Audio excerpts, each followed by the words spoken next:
পৃথিবীতে এমন এক দানব জাতি আছে যাদের সংখ্যা এত বেশি যে তারা একদিন পুরো পৃথিবী ভরে ফেলবে। ভাবুন তো, আপনি যেখানে আছেন একদিন হয়তো সেই জায়গাটাও তাদের দখলে চলে যাবে। তখন আপনার চারপাশে থাকবে শুধু ভয়, আতঙ্ক আর ধ্বংসের চিহ্ন।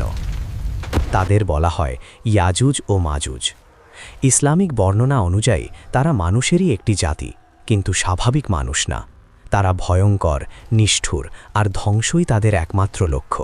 তাদের হৃদয়ে নেই কোনো দয়া, নেই কোনো সহানুভূতি। তারা যেখানে যায় সেখানেই ধ্বংস নেমে আসে। গাছপালা, নদী, ফসল কিছুই তাদের হাত থেকে রক্ষা পায় না। তারা শুধু নেয় আর ধ্বংস করে, পিছনে রেখে যায় শূন্যতা আর ভয়ঙ্কর নীরবতা। হাজার বছর আগে মানুষ তাদের অত্যাচারে এতটাই অতিষ্ঠ হয়ে পড়ে যে বাঁচার কোনো পথ খুঁজে পাচ্ছিল না। প্রতিদিন নতুন করে ধ্বংস নেমে আসত। মানুষ ঘুমাতো ভয় নিয়ে, জানত না পরের দিন বাঁচবে কিনা।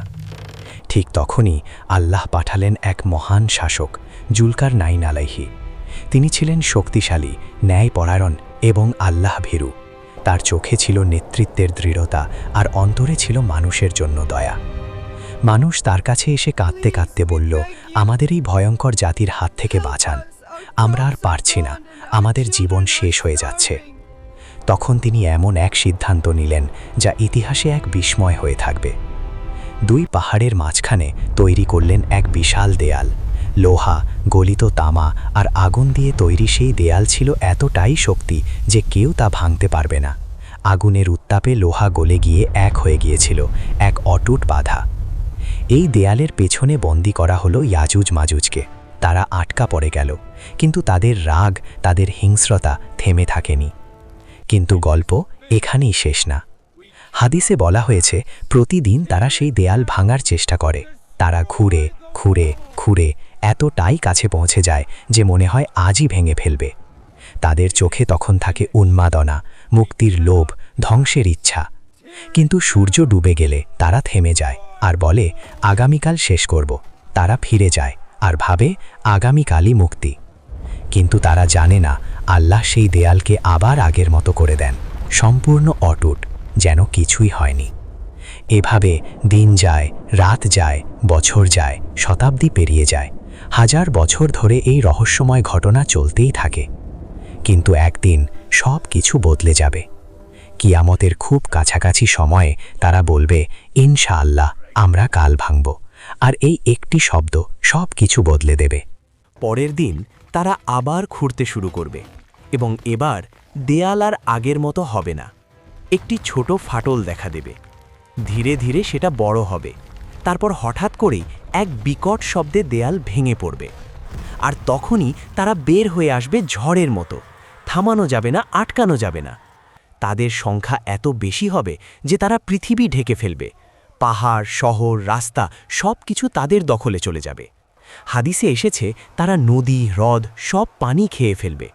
একটি নদী শুকিয়ে যাবে মুহূর্তে, আর পেছনের দল বলবে, এখানে একসময় পানি ছিল। ভাবুন কি ভয়ঙ্কর দৃশ্য। মানুষ দৌড়াবে, লুকাবে, পাহাড়ে উঠবে, ঘরে লুকাবে, কিন্তু কোথাও নিরাপত্তা থাকবে না। পুরো পৃথিবী হয়ে যাবে এক দুঃস্বপ্ন। আকাশের দিকে তাকিয়েও কেউ সাহায্য পাবে না। চারদিকে শুধু আতঙ্ক, চিৎকার আর ধ্বংস। কিন্তু আল্লাহ তাদের এভাবে ছেড়ে দেবেন না। যখন তাদের অত্যাচার চরমে পৌঁছাবে, যখন মানুষ সম্পূর্ণ অসহায় হয়ে পড়বে, ঠিক তখনই আল্লাহ পাঠাবেন এক ছোট জীব, একটি অদৃশ্য শক্তি, যা তাদের ঘাড়ে আক্রমণ করবে। আর মুহূর্তের মধ্যেই এই বিশাল, ভয়ঙ্কর অসংখ্য জাতি একসাথে ধ্বংস হয়ে যাবে। যারা পৃথিবী দখল করতে এসেছিল তারা নিজেরাই শেষ হয়ে যাবে। নীরব হয়ে যাবে পৃথিবী, থেমে যাবে সেই ভয়ঙ্কর শব্দ। মানুষ অবাক হয়ে দেখবে কিছুক্ষণ আগেও যারা ছিল অপ্রতিরোধ্য তারা এখন নেই। এই ঘটনা শুধু গল্প না, এটা আমাদের জন্য সতর্ক বার্তা। পৃথিবী চিরস্থায়ী না। আমরা যতই শক্তিশালী ভাবি নিজেকে, সব কিছু এক মুহূর্তেই বদলে যেতে পারে। আর কিয়ামত সেটা কোনো দূরের ঘটনা না, সেটা আমাদের ধারণার চেয়েও কাছাকাছি হতে পারে। তাই প্রশ্ন হলো, আমরা কি প্রস্তুত? যদি আজই সেই সময় চলে আসে, আমরা কি আল্লাহর সামনে দাঁড়ানোর জন্য প্রস্তুত? ভাবুন এবং এখন থেকেই নিজেকে প্রস্তুত করুন।